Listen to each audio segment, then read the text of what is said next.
Menang rasa hampa. Kata itu layak kita sematkan untuk kemenangan PSMS Medan atas tamunya yaitu Sriwijaya FC di Stadion Lubuk Pakam, yaitu Stadion Baharudin Siregar.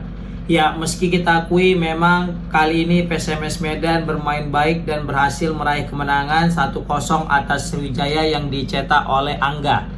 Di pertandingan kali ini juga dipenuhi dengan beberapa pemain yang sudah lama tidak bermain, akhirnya diberi kesempatan oleh Coach Neil Meijer untuk mencicipi menit bermain di Liga 2. Sebut saja seperti Kanu yang jarang bermain akhirnya diberi kesempatan. Begitu juga tadi ada kayak Gustur, masuk juga Raffi Angga yang sangat jarang diberikan waktu bermain, main pun ketika menghadapi Persikabo kemarin dan dia juga mencetak gol. Sempat juga main di akhir-akhir pertandingan. Roni Sugeng juga main ya. Di sini juga kita tidak melihat Bajo, juga kita tidak melihat Juninho Cabral yang mana disimpan mungkin ya biar tidak cedera dan tidak akumulasi.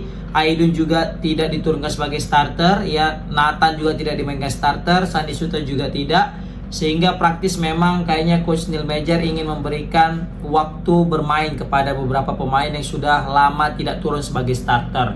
Dan ini juga patut aku apresiasi menjelang menuju playoff degradasi dan bertahan di Liga 2. Seperti yang aku bilang tadi di awal, menang rasa hampa. Memang kemenangan ini sebenarnya juga tidak lagi berarti kepada PSMS, karena PSMS juga tidak bisa lolos lagi ke babak 8 besar.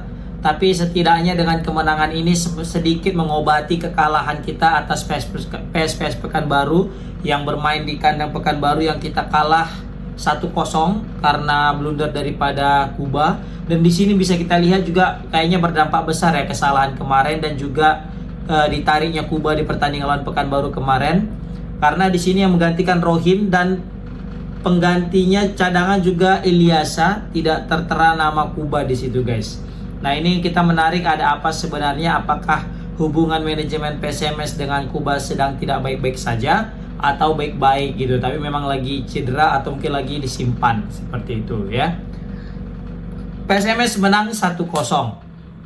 Ya apapun ceritanya, mau katanya PSMS juga degradasi ke Liga 3 mau ke Liga 4 sekalipun, tetap PSMS yang aku dukung. Karena ini adalah klub kebanggaan heritage kita. Ini merupakan klub kebanggaan tanah kelahiran yaitu Kota Medan. Kita lahir di Medan, kita besar di Medan. Jadi apapun ceritanya Medan tetap kita bela. Jadi malu, nggak ada kata cerita malu. Kita memang tetap punya kebanggaan yaitu PSMS Medan. Memang sekarang bukan harinya PSMS Medan. Mungkin suatu saat PSMS Medan juga akan bisa seperti Persib Bandung yang menjadi juara dan belum pernah terkalahkan. PSMS Medan itulah namanya hidup, kadang berputar, kadang di atas dan di bawah. Tapi kayaknya ini kelamaan nih PSMS di bawah. Ayo, semoga aja kita bisa bertahan di Liga 2 dan tahun depan bisa berkompetisi lagi dengan baik dan sehat dan kita mampu masuk ke Liga 1. Selamat kepada Persiraja Banda Aceh yang mana berhasil lolos lagi. Di musim lalu memang sangat menyakitkan bagi Persiraja Banda Aceh, karena di musim lalu mereka jadi satu-satunya tim dari 4 tim yang sudah lolos, tapi cuma Persiraja yang nggak lolos karena kalah di partai perebutan peringkat ketiga dan keempat. Kali ini sepertinya Persiraja punya kesempatan besar untuk lolos, karena memang selain daripada pengalaman mereka yang sudah berulang kali main di babak 8 besar dan juga di babak semifinal dan juga kadang di tempat final, maka tidak salah kita juga bisa menjagokan Persiraja Banda Aceh juga nanti salah satu kandidat yang akan lolos. Kalau di sini kalau nggak ada perubahan ya, Persiraja akan satu grup dengan PSM Yogyakarta, Persibo Bojonegoro dan PSPS Riau. Nah kalau kita prediksi di sini siapa kira-kira yang bisa lolos yang akan menemani Persiraja, apakah PSM, Persibo atau PSPS? Nah kita kembali lagi ke PSMS. Di sini mungkin bisa kita bilang PSMS lagi masa transisi ya, tapi transisi lama kali gitu. Kalah. Kita ini kemenangannya ini bukan apa ya bisa kita bilangnya, kemenangan yang bukan di saat yang tepat. Kenapa? Seharusnya PSMS Medan itu menang waktu lawan Dejan FC. Itu kesalahan fatal kita kemarin. Kenapa kita bisa tertahan imbang melawan Dejan?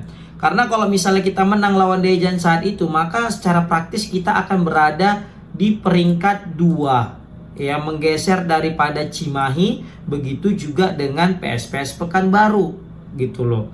Dan kalaupun masih bertahan meskipun kita kalah, maka PSPS Pekanbaru dengan Cimahi itu nanti yang berebutan peringkat 3-nya, apakah Cimahi atau PSPS. Tapi apalah hendak dikatakan, PSMS Medan kalah, seri kemarin, kehilangan poin. Terakhir kita juga gagal memanfaatkan momen di saat kita harus mencari seri saja, tapi kita kalah lawan PSPS.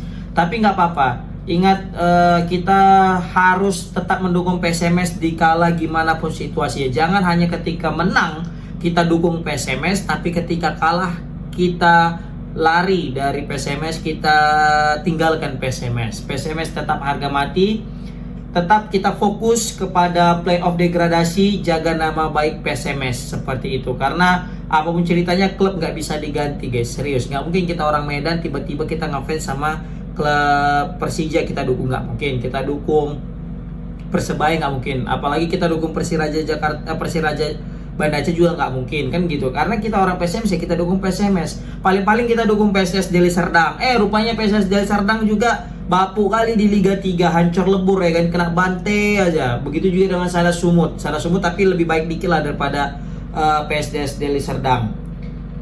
Aduh, bingung juga sih aku ceritanya nih kayak mana. Yang jelas, semoga dengan kemenangan 1-0 ini atas Sriwijaya membuat moral PSMS kembali terangkat yang sudah lama bisa kita bilang kesakitan ya. Karena bayangkan kita dari 4 pertandingan terakhir baru kali ini akhirnya menang. Padahal kita punya 2 laga kandang. Di saat lawan Persiraja Banda Aceh kemarin kita bisa seri aja atau menang, itu udah fix kita 8 besar. Kan? Rupanya kita kalah. Main lawan Dejan, itu peluang terbaik tuh lawan Dejan, tapi kita seri. Kemudian lawan PSPS itu seri aja, kita bakal lolos dua-duanya, PSPS dan PSMS bakal lolos berbarengan, kan? Tapi apalah hendak dikata, kita kalah.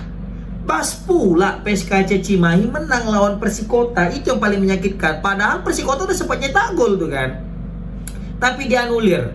Padahal kalau dilihat tayangan ulangnya nggak gol gitu, nggak gol, maksudnya nggak offside, nggak dianulir seharusnya. Tapi ya pandai dikata kan, wasit udah berfatwa, ya kita nggak bisa mencekal gitu ya kan. Tapi ya itu, makanya kita harus berjuang untuk nasib kita sendiri, jangan bergantung kepada orang lain gitu ya kan. Kayaknya PSMS masih tetap berkutat di Liga 2 guys, nggak ada cerita kayaknya. Tapi nggak apa-apa lah, ini jadi pelajaran penting ya. Dari musim lalu kita belajar penting. Musim lalu masih penting kita lolos 12 besar kan, jadi aman, nggak musim main playoff, jadi kalah pun nggak masalah. Kali ini coba degradasi kita ke Liga 3 gimana coba, ya kan? Tapi nggak apa-apa, kalau memang gara-gara degradasi ke Liga 3 kita terus berbenah dan bisa masuk ke Liga 1 ke depannya, itu tidak jadi masalah. Nggak masalah bagi aku. Di Liga 3 pun tetap ku dukung PSMS ke teladan nanti waktu udah siap teladan, apalagi di Stadion Susu nanti ya kan, Stadion Utama Sumatera Utara, why not, kan? Aduh. Jadi kayak gini kita langsung kalau aja pasti gitu ya kan? Jadi berandai-andai aja. Kalau aja waktu itu, sudahlah. Kita lupakan 8 besar dan kita fokus ke babak playoff degradasi. Oke lah, yang penting kita doakan PSMS Medan semoga bisa lolos dari degradasi dan tetap bertahan di Liga 2. Komen di kolom komentar gimana pendapat kalian guys tentang kemenangan PSMS Medan atas Sriwijaya dan tentang tertutupnya peluang PSMS Medan untuk lolos ke babak 8 besar dan harus berjibaku di babak playoff degradasi. Komen di kolom komentar. Assalamualaikum warahmatullahi wabarakatuh. Oh ya, selamat untuk Persiraja, PSPS dan Cimahi.